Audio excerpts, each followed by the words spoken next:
Hi everyone, today we'll learn how to turn on proxies on CapCut.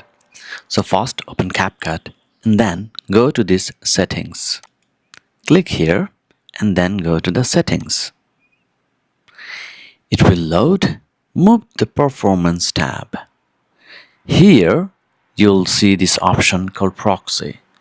Turn it on and from now on all the projects you create will have proxy on them. You can save the proxies here. If you want to change it, you can just click and it will change the location. I just installed it, that's why there is no proxy size, but over time when you start editing, you'll see the proxy size here. If you want, you can clean them by clicking this delete button. Okay, let's move to a project that you have created before.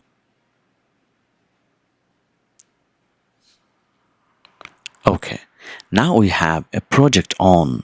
So when you open a project, you can see this details here. It says proxy is turned off.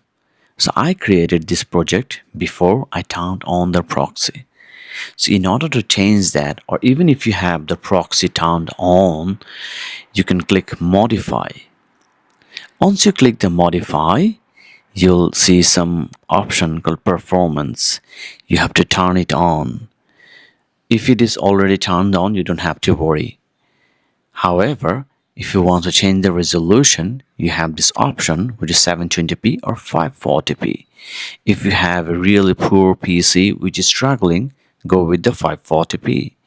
But with the normal, like decent laptop or Windows app, you can go desktop, you can go with the 720p and click save.